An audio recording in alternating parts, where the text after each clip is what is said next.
Welcome to my YouTube channel part 12 of my obsession. मुकुद एक गहरी सांस लेते हुए अहाना की तरफ देखते हैं जो बड़े गौर से ये सब देख और सुन रही थी। आप हमारी जगह होती तो क्या न्याय करती, इस मसले का किसका विश्वास करती, एक लड़की के बाप का या एक लड़की के प्रेमी का।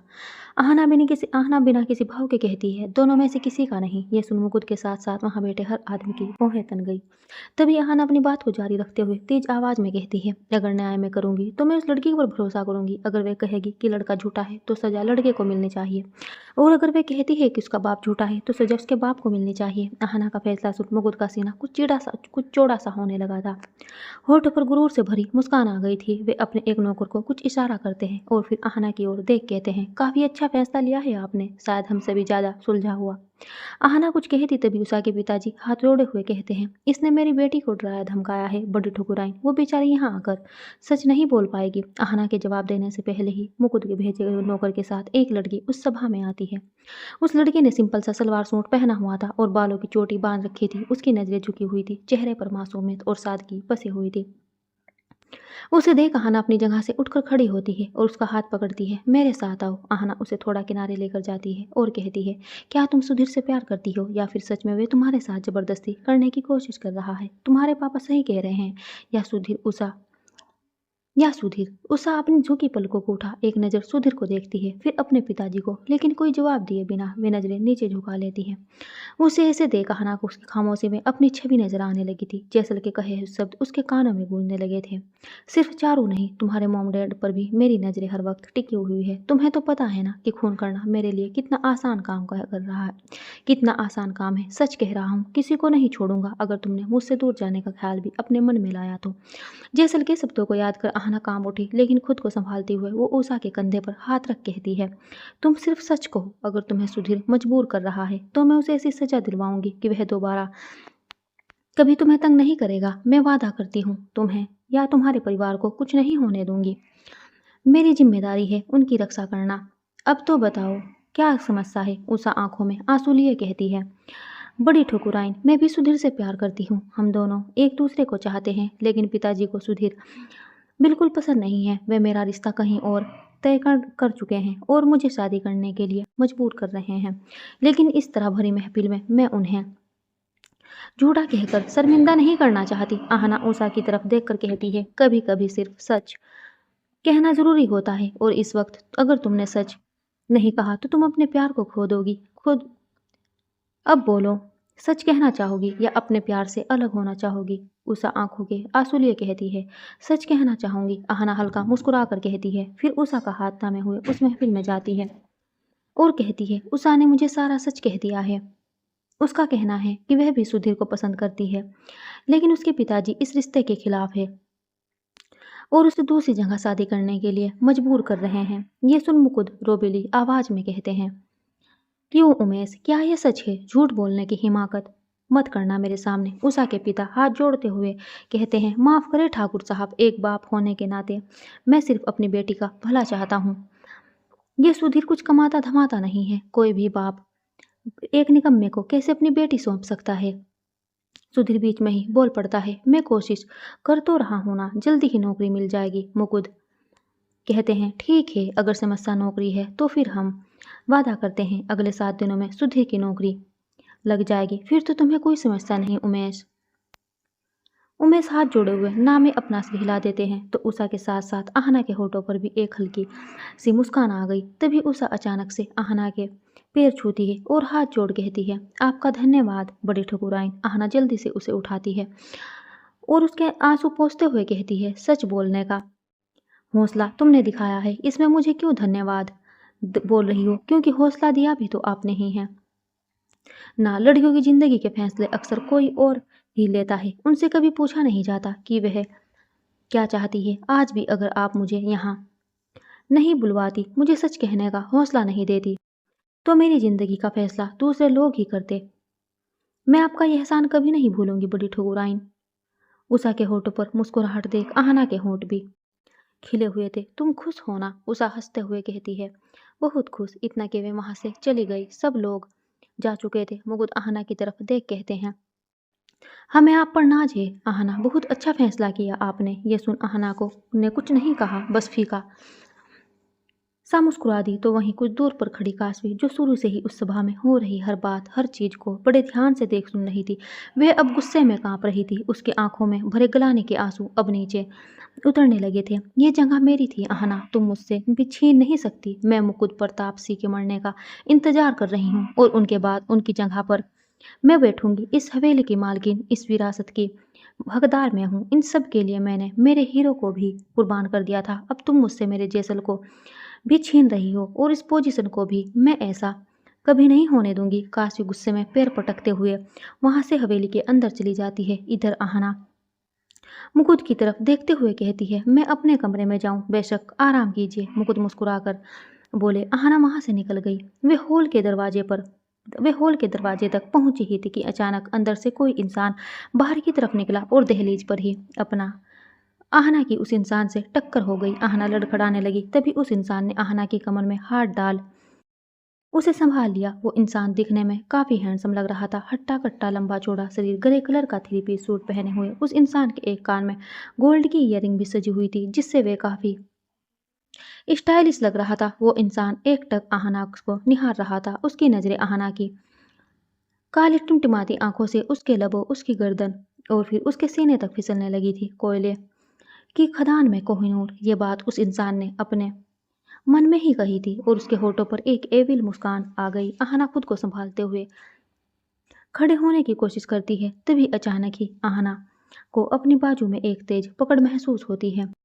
आहना कुछ समझ पाती तब तक नजदीक खड़े जैसल ने उसे अपनी तरफ खींच उसे अपने सीने में छुपा लिया था। वे अपने सामने खड़े उस इंसान को जलती निगाहों से देख रहा था। वह उस इंसान की नजरें भी जैसल पर तीखी होती चली जा रही थी। जैसल आहना की बाजू पकड़ उसे किनारे करते हुए गुस्से में तमतमाया हुआ सीधा उस इंसान का कॉलर पकड़ लेता है। छूना तो दूर, कोई उसे आंख उठाकर देख भी ले तो मैं उसकी आंखें नोच लूंगा। मैं तुम्हारी हिम्मत कैसे हुई अपने गंदे हाथों से मेरी वाइफ को छूने की?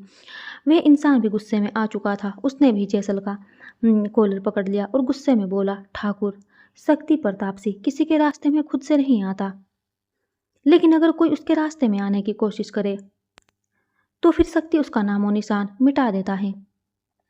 जैसल और शक्ति दोनों ही ने ही कसकर एक दूसरे का कॉलर पकड़ रखा था और अपनी लाल आंखों से एक दूसरे को बस नफरत से घूर रहे थे। आहना घबराई हुई सी खामोश खड़ी थी। उसे समझ नहीं आ रहा था कि आखिर चल क्या रहा है। शक्ति ने एक नज़र मासूम आहना पर डाली, फिर अपने होंठों पर सरकास्टिक स्माइल लिए धीमी आवाज में बोला, वैसे चीज लाजवाब है, एकदम मक्खन। यह सुनते ही जैसल की सांसें गुस्से में तेज हो गई। अपने लोहे जैसी हथेली को कसकर उसने मुक्का बनाया और सीधा शक्ति की नाक पर दे मारा। शक्ति खुद को संभाल नहीं पाया और जैसल के सामने जमीन पे गिर गया।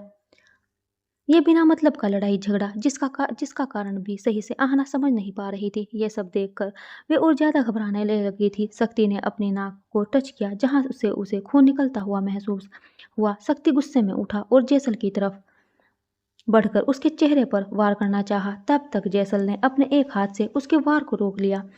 अब तक नंदिता, काशवी और मुकुट वहां पर आ चुके थे। नंदिता आगे बढ़कर शक्ति को जैसल की पकड़ से छुड़ाती है और शक्ति के मुंह पर लगी चोट को देख आंखें बड़ी करते हुए कहती है, तुम्हारी हिम्मत कैसे हुई मेरे बेटे पर हाथ उठाने की? कहिए तो दोबारा हाथ उठाकर दिखाऊं, बताऊं कि हिम्मत कैसे हुई? जैसल ने गुस्से में कहा। नंदिता भी गुस्से में थी। वह मुकुद की तरफ देखते हुए बोली, देखा आपने इस राक्षस को यहाँ वापस बुलाने का नतीजा? मेरा बेटा अभी अभी घर लौटा है, वे भी इतने दिनों के बाद सुकून से सांस भी नहीं ले पाया और इसने उसका ये हाल कर दिया। शक्ति मुस्कुरा कर कहता है, छोड़िए ना मॉम, बड़ा भाई है वे मेरा, इतना हक है उसका मुझ पर कि वे मुझे मार सके। शक्ति की नजरें जैसल पर थी और जैसल की जलती निगाहें भी शक्ति पर टिकी हुई थी। जैसल, ये क्या था? क्यों मारा आपने शक्ति को? मुकुद ने जैसल से सवाल किया। यह सवाल सुन जैसल ने अपनी लाल सुर्ख निगाहों से मुकुद को देखा और दांत पीसते हुए बोला, जैसल, मुकुद को किसी के सवाल सुनने की आदत नहीं है और ना जवाब देने की। इतना कह जैसल ने आहना की ओर देखा, जो बिल्कुल सुन खड़ी थी। आहना कुछ समझ पाती उससे पहले ही जैसल ने उसे अपनी लंबी तगड़ी भुजाओं में बड़ी आसानी से उठा लिया। सब देखते रह गए और एक नज़र उन सबको घूर जैसल आहना को लिए हुए अंदर की तरफ बढ़ गया। आओ बेटा, अंदर चलो। मैं दवाई लगा देती हूँ, नंदिता शक्ति के लिए परेशान होते हुए बोली। रिलैक्स मॉम, आप आ गई बीच में, वरना जवाब मैं भी अच्छे से देता उसे। खैर आप चिंता ना करिए, मैं काशवी से दवाई लगवा लूंगा। ये कहते हुए शक्ति ने पीछे खड़ी काशवी की ओर सरकास्टिक स्माइल लिए हुए देखा। काशवी अपनी आइज रोल करते हुए मुंह बनाए हुए अंदर की तरफ चली जाती है। अपने कमरे में खड़ा जेसल गुस्से में कांप रहा था। बार बार उसकी आंखों के सामने वे दृश्य तैर रहा था जब शक्ति ने आहना की कमर में अपना हाथ रखा और उसकी उंगलियां आहना की कमर को दबा रही थी। जेसल के पीछे आहना खामोश खड़ी थी। वे अंदर ही अंदर डर रही थी क्योंकि जेसल का गुस्सा उसे अच्छे से पता था। अचानक जेसल साइड टेबल पर रखे कीमती फ्लावर पॉट को उठाता है और जोर से जमीन पर पटकता है। आहना डर कर चीखी तो उसकी चीख सुन जेसल को याद आया कि वह इस कमरे में अकेला नहीं है। वो आहना की तरफ पलटा। आहना ने अपने दोनों हथेलियों से अपने कान बंद किए हुए थे। उसके चेहरे पर डर की लकीरें साफ दिखाई दे रही थी। उसे ऐसे देख जेसल ने काफी हद तक अपने गुस्से को काबू किया और उसकी ओर बढ़ा। आहना डरते हुए अपने कदम पीछे खींचने लगी। तुम ठीक हो ना वाइफी? जेसल आहना के नजदीक आगे आते हुए बोला। आहना को दीवार का धक्का लगा। तब उसे समझ आया कि अब वे अपने कदमों को पीछे नहीं खींच सकती। अब तक जेसल उसके इतने नजदीक आ गया था कि उन दोनों के चेहरे एक दूसरे से टच हो रहे थे। आहना के माथे पर उभरी हुई पसीने की बूंद को साफ करते हुए जेसल मध्यम सी आवाज में कहता है, अपने कदमों को संभाल के बढ़ाया करो वाइफी। तुम्हें कोई अच्छे इरादे से भी छुए वह मुझसे बर्दाश्त ना हो। फिर उस कमीने की आंखों में तो उसके गंदे इरादे साफ जाहिर थे। आहना के होठ कुछ कहने को खुलते लेकिन कुछ कहे बिना ही वे बंद हो जाते क्योंकि जेसल अपनी गर्म सांसों की आंच से उसके चेहरे को जलाने की कोशिश में था। जेसल की नजरें आहना के कांपते होठों पर ठहरी हुई थी। उसने उन लबों को छूने की पोजीशन बनाई तो आहना की आंखें कसकर बंद हो गई। उसकी सांसें तेज हो चुकी थी। कुछ सोचकर जेसल ने खुद को रोक लिया। जेसल की हथेली अब आहना की कमर पे तैर रही थी। आहना उसका हाथ दूर करते हुए कहती है, स्टे अवे। आहना वहां से जाने के लिए बढ़ी ही थी कि उसके कदम थम गए। वे चाहकर भी अपने कदमों को आगे ना बढ़ा सकी क्योंकि उसकी पेट में बंधी उसके कुर्ते की डोर इस वक्त जेसल की मुट्ठी में थी। वे महसूस कर आहना का गला सूखने लगा। उसकी सांसें तेज होने लगी थी। तभी जेसल ने उस डोर को खींच लिया और आहना ने जल्दी से अपना हाथ अपने कंधे पर रखा। जेसल आहना के बेहद करीब आया। पीछे से उसके कंधों को पकड़ उसे दीवार पे पेट के बल चिपका दिया। आहना ने हटने की कोशिश की तो जेसल ने खुद उसकी पीठ पर अपना सीना टिका दिया और उसे कैद कर लिया। छोड़ो मुझे, आहना कसमसाते हुए बोली। जेसल आहना की कमर पर अपनी हथेली रखता है। उसके जहन में बस वे दृश्य तैर रहा था जब शक्ति ने आहना की कमर को छुआ। अचानक ही चर की आवाज आई और आहना की आंखें फैल गई। उसकी धड़कनें बढ़ने लगी। जेसल ने आहना का कुर्ता 2 टुकड़ों में फाड़ दिया था। इस बात का एहसास होते ही आहना का शरीर कांपने लगा। वे जल्दी से अपने सीने पे हाथ रखकर अपने कुर्ते को संभालने की कोशिश करती है। तभी जेसल के तपते हुए होठ उसे अपनी पीठ पे महसूस होते हैं तो आहना को बेहद खौफ आने लगा था। जेसल आहना को दीवार पे चिपकाए हुए झुककर उसकी पीठ और कमर को बस चूमे जा रहा था। जैसे आहना के बदन पर शक्ति की छुअन को वो अपने लबों से मिटाने की कोशिश कर रहा था। तुमने कहा था तुम मेरे साथ कुछ नहीं करोगे तो तुम। आहना अपनी बात पूरी कर दी उससे पहले ही जेसल उसकी कॉलर बोन को अपने अंगूठे से रब करते हुए मधोश आवाज में कहता है, मैं तुमसे कहकर गया था कि बाथरूम में मैंने तुम्हारे लिए ड्रेस रखी है, उसे पहनकर रेडी रहना, हम बाहर चलेंगे। आहना हिम्मत जुटाकर कहती है, मैंने तो तुमसे कहा था मुझे कहीं नहीं जाना। जेसल आहना के मखमली कंधे को अपने लबों से चूमते हुए सर्द आवाज में कहता है, तो फिर मैं तुम्हारे साथ जबरदस्ती करूंगा, यही कहकर गया था मैं। जेसल आहना की बाजू पकड़ उसे अपनी ओर घुमाता है और कहता है, मैं करना नहीं चाहता पर तुम मुझे मजबूर कर देती हो, क्या करूं? अच्छा मैं तुम्हारी ड्रेस लेकर आता हूँ, अब तुम खुद तो रेडी नहीं होगी नहीं, इसलिए अपने हाथों से तुम्हें ड्रेस पहनाऊंगा और अच्छे से तैयार भी करूंगा। जेसल अजीब सा मुंह बनाते हुए बोला। आहना गुस्से में लाल हुए जेसल को देखती है। फिर उस फटे कुर्ते के अंदर अपने बदन को छुपाने की नाकाम कोशिश करते हुए वे गुस्से में वॉशरूम की तरफ बढ़ जाती है। उसे ऐसे देख जेसल फीका सा मुस्कुरा देता है। तभी उसकी नज़र साइड टेबल पर रखे उस ब्रांड न्यू मोबाइल फोन पर पड़ती है, जो अभी भी उस तरह पेक्ड रखा हुआ था। आहना ने उसे नहीं लिया। ये देख जैसल के चेहरे पर कुछ निराशा सी झलकने लगी थी। अपनी जेब से सिगरेट निकाल जैसल सोफे की तरफ बढ़ता है और धम से बैठ जाता है, सिगरेट को सुलगाते हुए। उसके लंबे लंबे कश भरने लगता है। तभी उसका मोबाइल रिंग होता है। जेम्स, आज रात को मीटिंग है निक के साथ। अमेरिका का बहुत बड़ा डीलर है, उसके साथ हमारी डील होने वाली है। फोन के दूसरी तरफ से ध्रुव बोला, आज नहीं हैमर, मीटिंग कल रखो। इतना कह जैसल फोन कट करने को होता है कि ध्रुव हड़बड़ाते हुए कहता है, लेकिन जेम्स, निक के पास और भी डील्स पेंडिंग में पड़ी है। क्या उसे इंतजार करवाना सही रहेगा? वो किसी और के साथ डील पक्की कर लेगा, हमारा इंतजार नहीं करेगा। उसका बाप भी करेगा जेम्स का इंतजार। जैसल ने बड़े गुरूर से के साथ कहा। अगले ही पल उसे वॉशरूम का दरवाजा खुलने की आहट महसूस हुई तो होठों पर हल्की सी मुस्कान आ गई, जिसे छुपाते हुए वह फोन पर रोबदार आवाज में बोला, you know very well hammer, I don't like कि कोई भी मुझसे ज़्यादा सवाल जवाब करे। Sorry James. इतना कह ध्रुव ने कॉल कट कर दिया। जैसल ने तुरंत वॉशरूम की ओर देखा, जहाँ से आहना धीरे धीरे अपने कदम बढ़ा रही थी। जैसल हल्का मुस्कुरा कर कहता है, अगर तुम इतना धीरे चलोगी तो फिर मैं तुम्हें अपनी बाहों में उठा लूंगा। Come fast wifey. आहना ने इस वक्त ब्लैक कलर की अंकल लेंथ वेस्टर्न ड्रेस पहनी हुई थी, जिसकी स्लीव फुल लेंथ थी और बैक नेक कुछ ज़्यादा डीप था। उस ब्लैक ड्रेस में आहना का गोरा बदन और ज़्यादा खिल रहा था। जैसल की गहरी नजरें एकटक बस आहना पर टिकी थी। अब तक वे जैसल के सामने आकर चुपचाप खड़ी हो गई थी। जैसल उसकी हथेली को अपने हाथ में थामते हुए वहां से आगे बढ़ जाता है। दूसरी तरफ चारू, मैं चाहता हूँ कि हम अपनी फैमिली से अपने रिश्ते की बात कर ले। ये सुनते ही ध्रुव के सामने बैठी चारू, जो कि गिलास को अपने होंठों से लगा पानी पी रही थी, उसे अचानक कि खांसी आ गई। एक कॉफी टेबल पर आमने सामने की चेयर पर बैठे ध्रुव और चारू इस वक्त रेस्टोरेंट में साथ खाना खाने आए थे। शादी की बात पर चारू का ऐसे शौक्ड होना देख ध्रुव सवालिया लहजे में कहता है, क्या मैंने कुछ गलत कह दिया? चारू हल्का मुस्कुरा कर, नहीं, ऐसी तो कोई बात नहीं है, लेकिन अभी मैं शादी नहीं करना चाहती, मुझे अपना करियर बनाना है। ध्रुव के चेहरे पर कुछ अजीब से भाव आ गए। वो कुछ पल गहरी नजरों से चारू को निहारता रहा। उसके इन नजरों से चारू को काफी घबराहट फील हो रही थी। तुम मुझसे प्यार तो करती हो ना चारू? यह सवाल करते हुए ध्रुव काफी इंटेंस नजरों से चारू को निहार रहा था। चारू एक पल के लिए कमजोर पड़ी, लेकिन अगले ही पल उसने खुद को संभालते हुए मुस्कुरा कर कहा, आज मान लो। चारू का ऐसा जवाब सुन ध्रुव का चेहरा, जो थोड़ी देर पहले तक बुझा हुआ था, वे इस वक्त फिर से खिल गया था। प्राकृतिक सौंदर्य से घिरा हुआ एक हरा भरा मैदान, जहाँ घास की चादर जमीन पर बिछी हुई थी। बारिश की मध्यम फुहारों में भीगते बड़े बड़े पेड़ पौधे उस शांति और सुकून से भरे माहौल में शोर सुनाई दे रहा था। तो वह बस आसमान से गिरती पानी की धीमी का आहना खा बौछारों में आहना खामोश खड़ी थी, और जैसल उसके आगे खड़ा उस जगह को बिना किसी एक्सप्रेशन के निहार रहा था। वे आहना की तरफ पलटे, बिना कहता है, कुछ कहना था तुमसे, इसलिए इसके लिए ऐसी जगह चाहिए थी जहाँ तुम सुकून फील करो और शांति से मेरी बात सुन पाओ, इसलिए यहाँ लेकर आया हूँ।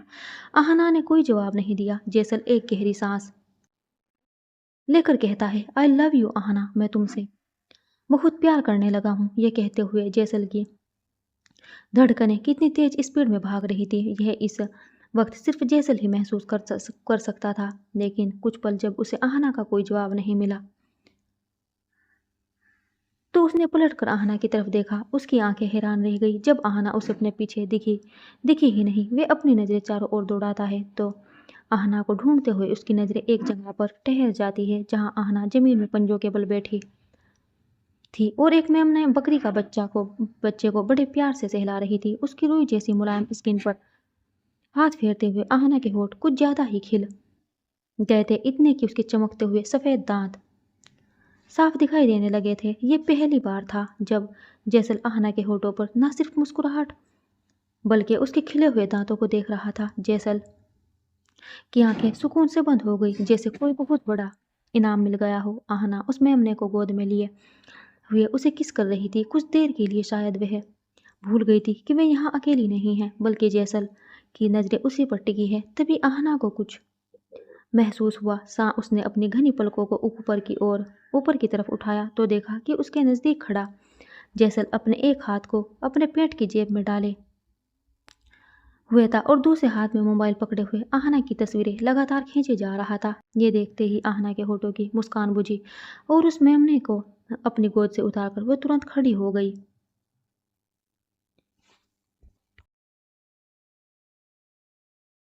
जैसल हल्का मुस्कुराया और फिर अपने मोबाइल को अपनी पॉकेट में डाल आहना के बेहद नज़दीक आकर खड़ा हो गया। आहना अपनी हथेलियों को एक दूसरे में मसलते हुए कहती है, यहाँ क्यों लाए हो तुम मुझे? जैसल आहना की हथेलियों की तरफ देखता है जिन्हें बड़ी बेरहमी से आहना एक दूसरे में मसल रही थी। अचानक जैसल उसकी दोनों हथेलियों को अपने एक एक हाथ में पकड़ लेता है। आहना अपनी काली टिमटिमाती आंखों को तुरंत ही नीचे झुका लेती है। जैसल गहराई से उसके चेहरे को देखते हुए कहता है, लुक एट मी। आहना कुछ पल ऐसे ही रही, फिर हिम्मत जुटा उसने जैसल की ओर देखा। जैसल आहना की आंखों में झांकते हुए बेहद गंभीर होकर कहता है, मैं ये नहीं कहूँगा कि मैं तुमसे प्यार करता हूँ, बल्कि मैं पागल हूँ तुम्हारे लिए। इतनी मोहब्बत हो गई है मुझे तुमसे। जैसल दीवाना है तुम्हारे लिए। जैसल दीवाना है तुम्हारे पीछे। इश्क इतना बढ़ गया है जिसकी कोई हद नहीं है। आई रियली लव यू। ये सुन आहना कुछ पल तो बिल्कुल सुन रह गई, लेकिन अगले ही पल उसके होठों पर एक हंसी आ गई। ये हंसी वैसी तो बिल्कुल नहीं थी कि जैसल की बातों से खुश होकर निकली हो, बल्कि ये हंसी वैसी थी जैसे उस हंसी के साथ कोई गहरा दर्द बाहर निकला हो। आहना ने जैसल के हाथों से अपना हाथ छुड़ाया और उससे 2 कदम पीछे होते हुए बोली, हाँ ये तो तुम पहले ही बता चुके हो। मुझे बहुत प्यार करते हो, मुझसे उतना जितना तुम अपनी सिगरेट से करते हो। Aahna listen to me carefully once. इतना कह जैसल आहना के नज़दीक आया तो आहना ने फिर से अपने कदम पीछे खींच लिए। उसकी टिमटिमाती आंखों में अब नमी कुछ ज़्यादा ही भर चुकी थी, जिसे बहने से रोकने की कोशिश करते हुए वे कहती है, तुम्हारा जिस्म मेरी ज़रूरत है, तुम्हारी खूबसूरती मेरी आदत है और यही मेरा इश्क है। यही कहा था ना तुमने मुझसे? अच्छी तरह से वाकिफ़ हूँ तुम्हारी इस हवस वाली मोहब्बत से। तुम्हें दोबारा ये सब याद दिलाने की ज़रूरत नहीं थी। आंसुओं को रोकने की लाख कोशिश करने के बाद भी आहना उनसे जीत नहीं पाई और वे आंखों के नीचे उतर आए। आहना के इन शब्दों से जैसल का चेहरा दर्द से भर गया। अब तक आहना ने उसकी तरफ अपनी पीठ कर ली थी। शायद वे अपने आंसू उसे दिखाना नहीं चाहती थी। जैसल ने पीछे से आहना के पेट पे अपने हाथ रखे और उसकी पीठ को अपने चौड़े सीने में टिका लिया। आहना ने उसका हाथ छुड़ाने की कोशिश की, लेकिन जैसल की पकड़ मजबूत थी। उसने आहना के कंधे पर अपनी चिन रखी और अपना चेहरा उसकी रेशमी जुल्फों के बीच छुपाते हुए दर्द भरी आवाज में बोला, तुम्हें पहली बार देखा था तभी इस पत्थर में कुछ एहसास जागे थे, लेकिन तुम बार बार इनकार करती रही और तुम्हारा यह इनकार मेरे जुनून को बढ़ाता रहा। मेरा ये दिमाग नॉर्मल नहीं है, ये कई सारे डिसऑर्डर से घिरा हुआ है, जिसमें सबसे पहला है गुस्सा। मुझसे मेरा गुस्सा बिल्कुल कंट्रोल नहीं होता। दूसरा है मेरा जुनून। अगर मुझे कुछ चाहिए तो बस चाहिए, फिर मैं सही गलत नहीं समझता। आहना को अपनी तरफ घुमाते हुए जैसल उसके कोमल गाल पर अपनी सख्त हथेली रख कहता है, मुझे लगा तुम्हारा जिस्म हासिल करके मैंने तुम्हें हासिल कर लिया। तुम मेरे बारे में क्या सोचती है, मुझसे कितनी नफरत करती हो, या तुम कितने दर्द में हो, इस बात से मुझे जरा भी फर्क नहीं पड़ता। लेकिन नहीं यार, ऐसा नहीं है। उस दिन जब मेरे ऊपर हमला हुआ और तुम्हें चोट लगी, उस दिन यह एहसास हुआ कि अगर तुम्हें कुछ हो जाता तो मैं जिंदा नहीं रह पाता। उस दिन तुम्हें दर्द में देखकर एहसास हुआ कि मुझे कितना फर्क पड़ता है तुम्हारी तकलीफ से। उस दिन एहसास हुआ कि जैसल मुकुद के लिए आहना कितनी इम्पोर्टेंट है। मैं तुमसे माफ़ी मांगता हूँ आहना, और यकीन मानो यह पहली बार कह रहा हूँ। मैं किसी के सामने नहीं झुका, पर तुम्हारे सामने झुक रहा हूँ। आई एम सॉरी आहना, मुझे जाना है यहाँ से। मुझे तुम्हारी बकवास नहीं सुननी है। आहना ने वहाँ से आगे बढ़ने की कोशिश की तो जैसल ने उसकी कलाई पकड़ उसे अपनी ओर खींच लिया। आहना की सिल्की जुल्फें जैसल के चेहरे और उसके सीने पे बिखर गई। उसकी जुल्फों को किनारे करते हुए जैसल उसका चेहरा अपनी हथेलियों में भर लेता है और दर्द भरे अल्फाजों में कहता है, मैं ये नहीं कहता कि ये विलन हीरो बन गया है, लेकिन ये विलन तुम्हारा हीरो बनने की पूरी कोशिश करेगा। चलो फिर से शुरुआत करते हैं। जो कुछ हुआ उसे भूल जाते हैं। आहना जैसल को धक्का देती है और उससे दूर होते हुए कहती है, तुम कितने घटिया इंसान हो। तुमने मेरे साथ जो कुछ भी किया वह तुम्हें इतना नॉर्मल लगता है कि मैं तुम्हारे कहने से वह सब भूल जाऊं। इतना आसान है क्या? नहीं, बिल्कुल भी नहीं। आसान नहीं है, जानता हूं मैं, पर मैं इसे आसान बना दूंगा। मैं दुनिया की खुशियां तुम्हारे कदमों में रख दूंगा। मैं तुम्हें बहुत खुश रखूंगा, तुम्हें बहुत प्यार करूंगा। आहना, बिलीव मी, आहना दर्द भरे अल्फाजों में कहती है। और तुम्हें यह गलत फहमी क्यों है कि मुझे तुम्हारे इस स्वार्थी प्यार की थोड़ी सी भी जरूरत है? एक बात कान खोल कर सुन लो, मैं तुमसे इतनी नफरत करती हूँ जितनी मैंने कभी किसी से नहीं की। इतनी नफरत जिसका कोई अंत नहीं। और मरते दम तक मेरे दिल में तुम्हारे लिए सिर्फ नफरत रहेगी। I hate you. जैसल हारा हुआ सा बस आहना को निहारता रहा और अपनी निगाहें में बेपनाह नफरत लिए आहना भी उसे निहारती रही। ने उसकी आंख से आंसू बहते जा रहे थे।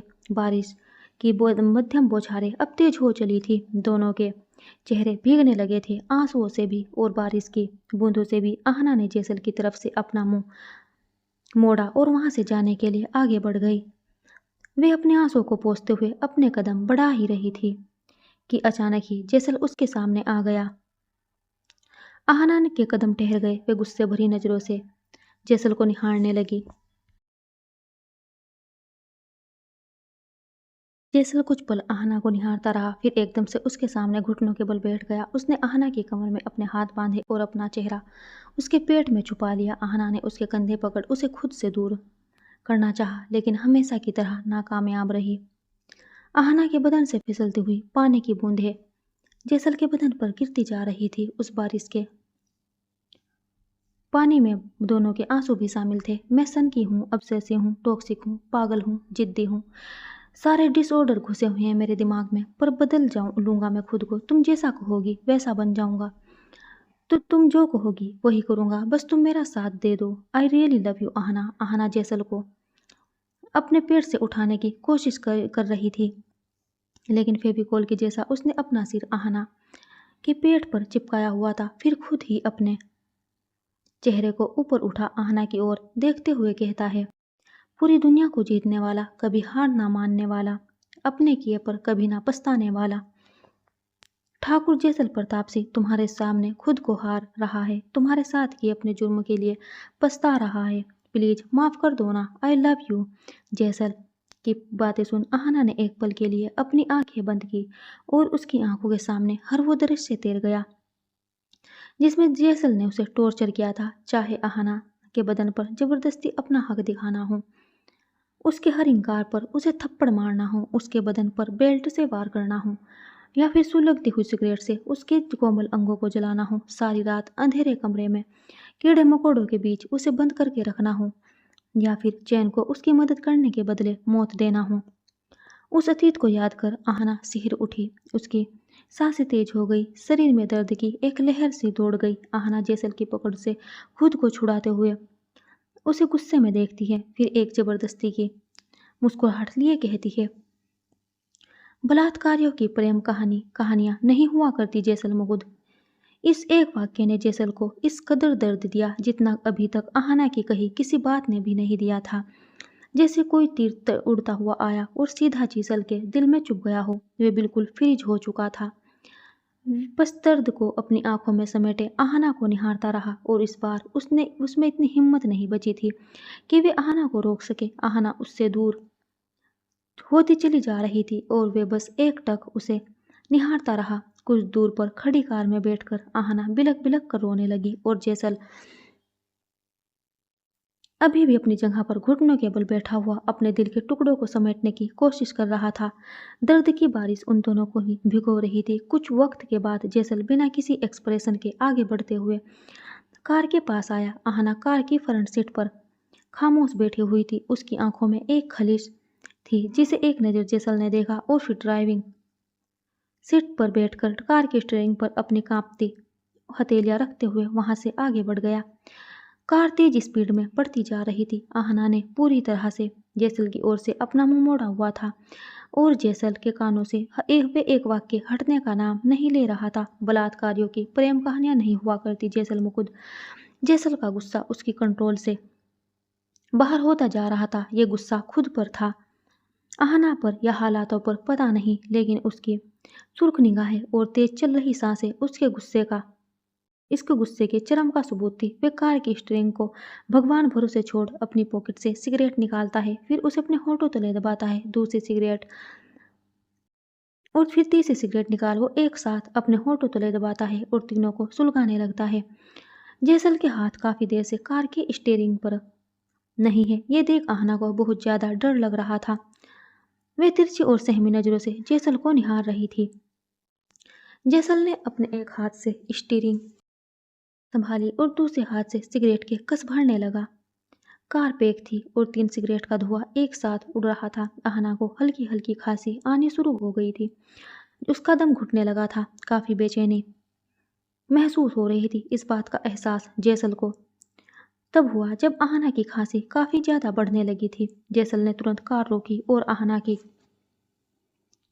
तरफ देखते हुए बोला, आर यू ओके वाइफी? इसे दूर फेंको प्लीज, आहना ने खांसते हुए कहा। जैसल की नजर अपने हाथ की उंगलियों में फंसी उन सिगरेट पर पड़ी। उसने तुरंत ही कार का शीशा नीचे उतारा और अपनी सिगरेट को फेंकते हुए वे वापस आहना की तरफ मुड़ा। तुम्हें पानी चाहिए? आहना ने एक नजर नफरत से जैसल को देखा, फिर कोई जवाब दिए बगैर अपना मुंह मोड़ लिया। जैसल एक गहरी सांस लेते हुए वापस कार को आगे बढ़ा देता है। हवेली में शक्ति की नजरें कुछ बेचैन सी लग रही थी, जैसे वे किसी को ढूंढने की कोशिश कर रहा था। तो वहीं चेहरे पर झल्लाहट के भाव थे जो ये बता रहे थे कि शक्ति जिसकी तलाश में वे अभी तक उसे मिला नहीं था। तभी उसे अपने कंधे पर एक हाथ महसूस होता है। वो पलट कर देखता है तो सामने काशवी खड़ी थी। काशवी को देख सकती तिरछा मुस्कुराकर कहता है, क्या बात है बेबी, सोई नहीं अभी तक? किसी की तलाश में हो क्या? काशवी अपने दोनों हाथों को फोल्ड कर अपने सीने पर टिकाते हुए कहती है, मैं तो नहीं, पर तुम जरूर किसी की तलाश में लग रहे हो। आहना को देखने की कोशिश कर रहे हो? शक्ति अब आंखें छोटी करते हुए मुंह बनाकर कहता है, who the hell is the Aahna? मैं किसी आहना को नहीं जानता। तुम्हारी भाभी, जैसल की बीवी। काशवी के मुंह से जैसल की बीवी का नाम सुनकर शक्ति हल्का सा मुस्कुराया, फिर काशवी की तरफ देखते हुए बोला, और तुम्हें ऐसा क्यों लग रहा है कि मैं उसे ही तलाश कर रहा हूँ? करना भी मत, भले ही हमारा रिश्ता कुछ खास नहीं है, फिर भी मुझे तुम्हारी इतनी चिंता तो है कि मैं तुम्हारी हड्डियाँ टूटते हुए नहीं देख सकती। काशवी की इस बात पर शक्ति ने असमंजस भरी निगाहों से उसे देखा तो काशवी आइज रोल करते हुए वहां से चली गई। सुखी सुखी शक्ति नौकर को आवाज लगाते हुए, जी छोटे ठाकुर। साधारण कपड़ों में एक नौकर आकर खड़ा हुआ। वो कोहिनूर जैसल और उसकी वाइफ कहीं दिखाई नहीं दे रहे। घर पर नहीं है क्या? शक्ति के इस सवाल पर वो नौकर बोला, बड़े ठाकुर तो ठकुराइन साहिबा के साथ बाहर गए हैं, शायद देर से आएंगे। ये सोच शक्ति उस नौकर को जाने का इशारा करता है। आहना की आंख उस वक्त खुली जब कार पर ब्रेक लगा। उसने अपनी नजरें सामने की तरफ उठाई तो आंखों में हैरानी भर आई। डर की लकीरें चेहरे पर साफ दिखने लगी थी, क्योंकि जैसल उसे हवेली नहीं बल्कि अपने बंगले में लेकर आया था। आहना की तरफ का गेट झटके से खुला तो आहना ने सहमी हुई नजरों से पास खड़े जैसल को देखा। जैसल ने एक नजर आहना को देखा, फिर बिना किसी एक्सप्रेशन के बोला, बाहर आओ। आहना अपना सिर हिलाते हुए कहती है, नहीं, मुझे यहाँ नहीं जाना। तुम क्यों लाए हो मुझे यहाँ? तुम आहना अपनी बात कह ही रही थी कि जैसल ने उसकी कलाई पकड़ी और उसे फोर्सफुली कार से बाहर निकाला। छोड़ो मुझे। आहना ने अपनी कलाई छुड़ाने की कोशिश की, लेकिन जैसल ने उसे झटके के साथ अपने कंधे पर उठा लिया। आहना जैसल के कंधे पर हाथ मारते हुए उसे आजाद होने की कोशिश कर रही थी। जैसल उसे सीधा कमरे में लेकर जाता है और बिस्तर पे पटक देता है। आहना बिना एक पल गवाए बिस्तर से उतरकर नीचे खड़ी हो जाती है और जैसल को घूरते हुए कहती है, डोंट टच मी अगेन। अगर तुमने पहले की तरह मेरे साथ जबरदस्ती की तो इस बार सच में मैं तुम्हें जान से मार दूंगी। अब मुझे तुमसे डर नहीं लगता, समझे तुम? जैसल तिरछा मुस्कुराया और अचानक ही आहना की कलाई पकड़ उसे अपनी तरफ जोर से खींच लिया। अपने एक हाथ से आहना की कमर को बांधते हुए जैसल ने दूसरे हाथ से आहना के गाल को सहलाना शुरू किया और मधोस आवाज में बोला, अगर तुम मुझसे नहीं डरती तो जुबान क्यों लड़खड़ा रही है तुम्हारी? जैसल के इस सवाल पर आहना खामोश होकर उसे देखती रही। जैसल अपनी बात को जारी रखते हुए कहता है, वैसे मैं चाहता भी नहीं कि तुम मुझसे डरो। मैं चाहता हूँ तुम मेरे साथ खुश रहो। आहना जैसल की आंखों में देखते हुए गुस्से में कहती है, एक लड़की उस इंसान को साथ कैसे खुश रह सकती है जिसने उसका क्या हो। जैसल ने भौहें चढ़ाते हुए तीखी नजरों से आहना को देखा तो आहना दांत पीसते हुए कहती है, तुम्हारे साथ रहना मेरी मजबूरी हो सकती है, पर मेरी खुशी नहीं। जैसल कुछ पल खामोश रहा और अपनी गहरी नजरों से एकटक आहना को निहारता रहा। आहना अपनी कमर से उसका हाथ छुड़ाने की कोशिश कर रही थी। जैसल अचानक ही आहना का जबड़ा पकड़ लेता है और अपने होठों को जबरदस्ती उसके होठों से मिला देता है। उसके लोअर लिप्स को अपने लबों के बीच कैप्चर किए जैसल लगातार उसे फ्रेंच किस कर रहा था। आहना उसके सीने में हाथ मारते हुए उसे खुद से दूर कर रही थी, लेकिन जैसल बस अपने आप को सेटिस्फाई करता रहा। थोड़ी देर बाद जैसल ने आहना को छोड़ा तो आहना जोर जोर से सांसें लेने लगी। वो इरिटेट होते हुए कहती है, और थोड़ी देर पहले तुम मुझसे कह रहे थे कि तुम सुधर जाओगे, बट यू नो वॉट, तुम हैवान थे और हैवान ही रहोगे। जैसल ने आहना के गाल पर हाथ रखा तो आहना ने तुरंत ही उसका हाथ झटक दिया। जैसल फीका सा मुस्कुराकर बोला, मेरी नीयत खराब है तुम्हारे लिए, मैं हर चीज छोड़ सकता हूँ, लेकिन तुम्हें छुए बिना, तुम्हें प्यार किए बिना, तुम्हें किसके बिना नहीं रह सकता। Disgusting you are. आहना चिढ़ते हुए बोली। जैसल हल्का मुस्कुराया, फिर बोला, भूख लगी होगी तुम्हें, मैं खाना लेकर आता हूँ, टेक सम रेस्ट। जैसल वहां से जाने के लिए मुड़ा तो आहना ने उसकी बाजू पकड़ ली। आहना की छून के एहसास में जैसल ने सुकून से आंखें बंद की और अगले ही पल वे आहना की तरफ पलटा। आहना घबराई हुई सी कहती है, लेकिन यहाँ नहीं रहना, मुझे तो कहाँ रहना है। जैसल ने सवाल किया। आहना उसकी बाजू छोड़ देती है और कहती है, मुझे तुम्हारे साथ कहीं नहीं रहना। तुम कह रहे थे ना कि तुम मुझे खुश देखना चाहते हो, तो प्लीज मुझे जाने दो। मैं अपनी फैमिली के पास वापस जाना चाहती हूँ। अगर तुम मुझे जाने दोगे तो मैं तुम्हें अपने साथ किए जुर्म की माफी दे दूंगी। मैं अतीत को और तुम्हें भूल रहा दूंगी। आहना ने इतना कहा ही था कि जैसल ने उसकी बाजू को कसकर पकड़ा और उसे अपने बेहद नजदीक करते हुए गुस्से में बोला, मैंने ये कहा कि मैं अपने आप को सुधारने की कोशिश करूंगा, वे भी जब जब तुम मेरा हाथ थाम लोगी। लेकिन अभी सुधरा नहीं हूं मैं, अभी भी मेरा गुस्सा वही है। मुझसे दूर जाने की बात करके उसे बढ़ाओ मत। आहना गुस्से में उसे देखती रह गई। जैसल ने उसकी बाजू को छोड़ा और फिर तेजी के साथ वहां से निकल गया। आहना अपना सिर पकड़ बिस्तर पे बैठ गई। जैसल इस वक्त बंगले के लान एरिया में तन्हा बैठा था। उसके पास रखी टेबल पर शराब की कुछ बोतल थी और उंगलियों के बीच फंसी हुई थी। एक साथ 3 सिगरेट, शराब और सिगरेट का नशा करने में वह पूरी तरह से उलझा हुआ था। कानों में आहना के वह शब्द बार बार गूंज रहे थे, बलात्कारियों की प्रेम कहानियां नहीं हुआ करती। जैसल मुकुद आधी रात गुजर जाने के बाद जैसल अपनी जगह से उठा। हालांकि बहुत ही कम उम्र से नशा उसका साथी बनकर रहा था, इसलिए वह नशे में कभी अपने होश नहीं खोता था। लेकिन आज उसने कुछ ज्यादा ही पी ली थी और उसके कदम भी भारी से लगने लगे थे। वह कमरे तक पहुंच चुका था और उसकी नशीली नजरें बेड पर मासूमियत से सो रही आहना को निहार रही थी। वो आगे बढ़ा और बेजान सा आहना के बगल में लेट गया। उसने कुछ पल अपनी आंखें बंद करके रखी, लेकिन कुछ एहसास उसे अंदर से बेचैन किए जा रहे थे। वे अपनी आंखें खोलता है और आहना की तरफ देखता है। आहना का चेहरा इस वक्त जैसल की तरफ ही था और जैसल की नशीली नजरें उसके लबों से होते हुए उसके पूरे बदन पे फिसलने लगी थी। तभी आहना बेड पर सीधी लेट गई। उसके पैर अब थोड़े फैले हुए थे। ये देख जैसल के मुंह में काफी सारी लार भर चुकी थी। वह खुद को रोक नहीं पाता और आहना की शर्ट को बड़े आराम से उसके पेट से पकड़ता है। बड़ी ही नजाकत से वह आहना के नाभि को किस करता है, फिर उसके होठ नीचे उतरने लगते हैं, लेकिन वह खुद को रोकने की कोशिश करते हुए उठकर बैठ जाता है। नो, आहना नाराज हो जाएगी फिर से। मैं खुद को काबू कर सकता हूँ, मैं उसके लिए यह कर सकता हूँ। जैसल खुद को समझा तो रहा था, लेकिन उसके अंदर की तलब उस पर हावी होती जा रही थी। उसने अपने कांपते हाथ फिर से आहना की तरफ बढ़ाए और उसके बॉटम वियर को हल्का सा नीचे खिसकाया। अगले ही पल उसने अपने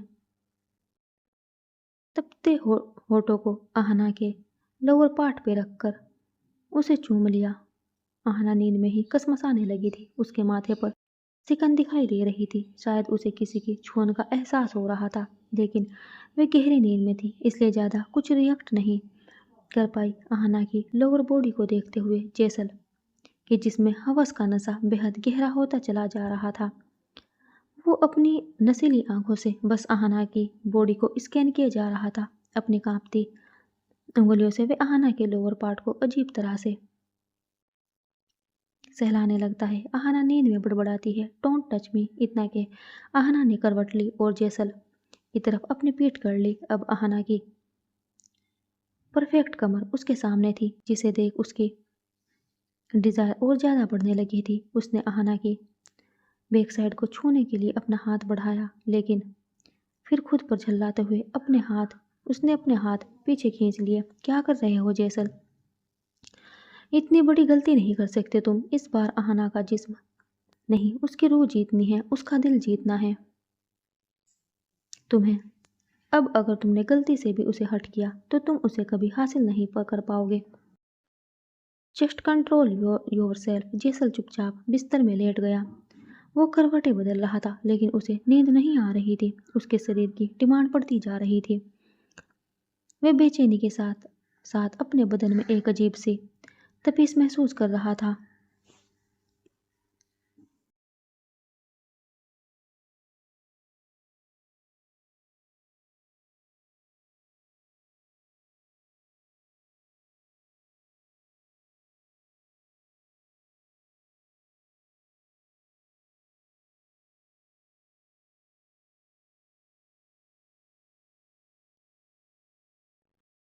हवेली में मुकुंद अपने कमरे में बैठे हुए थे। वे बार बार किसी को फोन मिलाने की कोशिश कर रहे थे, लेकिन उनका कनेक्शन शायद हो नहीं पा रहा था। उन्हें ऐसे परेशान देख नंदिता उनके पास आकर कहती है, किसे कॉल कर रहे हैं ठाकुर साहब? मुकुंद कुछ पल खामोश रहते हैं, फिर गहरी सांस लेते हुए कहते हैं, जैसल और आहना कल से घर नहीं लौटे हैं, बस उन्हीं को फ़ोन लगाने की कोशिश कर रहे हैं। कहीं जैसल अपनी दुनिया में वापस तो नहीं लौट गए। ये कहते हुए मुकुंद के चेहरे के भाव कुछ चिंताजनक थे। नंदिता मुस्कुरा कर कहती है, अच्छा है, इसमें परेशान होने की क्या बात है? वे हमारे बीच चाहकर भी एडजस्ट नहीं हो पाएगा। देखा नहीं आपने, शक्ति ने इस घर में कदम रखा नहीं कि उस पर हमला कर दिया आपके उस हैवान बेटे ने। मुकुंद गुस्से भरी नजरों से नंदिता को देखते हुए कहते हैं, जुबान को संभाले ठाकुर साहिबा, हमारे बेटे को दोबारा हैवान कहकर बुलाया तो हमसे बुरा कोई नहीं होगा। नंदिता कुछ पल खामोश रही, फिर हल्का मुस्कुराकर बोली, उसे आपकी इतनी सी भी परवाह नहीं है और आप बेटा बेटा करते थकते नहीं हैं। वैसे एक बात है ठाकुर साहब, अगर आप अपने बेटे से इतनी ही मोहब्बत थी तो अपनी बीवी को छोड़ हमें क्यों अपनाया? ये सवाल सुन मुकुंद ने नंदिता की तरफ देखते हुए कहा, प्यार जो हो गया था आपसे, हम जयश्री को छोड़ना चाहते थे, लेकिन अपने बेटे को नहीं। हम अपने जैसल को नहीं खोना चाहते थे। उम्मीद लगा बैठे थे आपसे कि आप हमारे जैसल को एक माँ का प्यार देगी, आप उसे संभाल लेगी हमारी खातिर। लेकिन अफसोस कि हम आपके बारे में गलत थे। नंदिता हैरान होते हुए कहती है, आप मुझे दोष दे रहे हैं? मैंने अपनी पूरी कोशिश की थी उसे अपना बनाने की, लेकिन वही हमें अपना दुश्मन मानने लगा था। तो मैं क्या करती? देखा था हमने कितनी कोशिश की थी आपने। ये कहकर मुकुंद ने बिना किसी भाव के कुछ पल नंदिता को घूरा और वह खामोश रही। इसके बाद मुकुंद कमरे से बाहर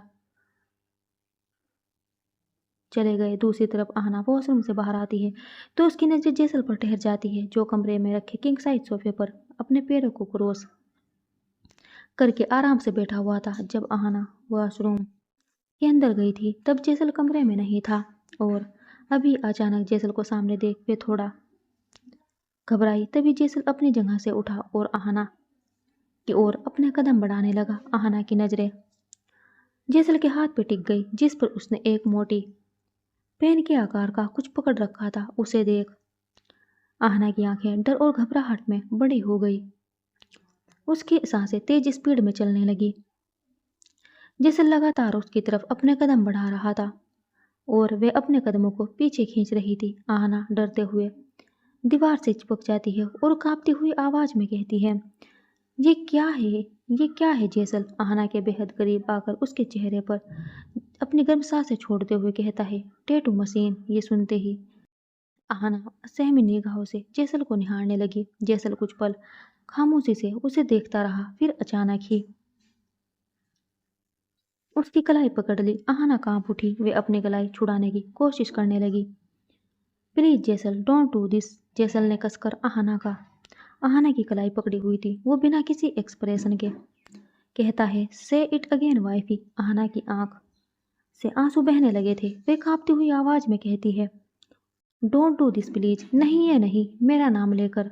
जैसे तुमने प्लीज कहा तो फिर से कहो, से इट अगेन। जेसल की बातों में एक अजीब सी सनक थी। आहना भीगी नजरों से जेसल की आंखों में देखती है और कहती है, प्लीज जेसल, मुझे डर लग रहा है, इसे हटाओ। जेसल एक पल के लिए अपनी आंखें बंद करता है, फिर अगले ही पल वो मुस्कुराते हुए कहता है, जब तुम्हारी लबों से अपना नाम सुनता हूँ तो बेहद सुकून मिलता है। खैर, तुमने सोचा भी कैसे कि मैं फिर से वही गलती दोहराऊंगा? मैं दोबारा तुम्हें दर्द देने के बारे में सोच भी नहीं सकता। बस बारी है हिसाब बराबर करने की। जितना दर्द तुम्हें दिया है उतना सहने की, और मेरी जान को सच में अपनी जान बनाने की। Thanks for watching. Bye bye.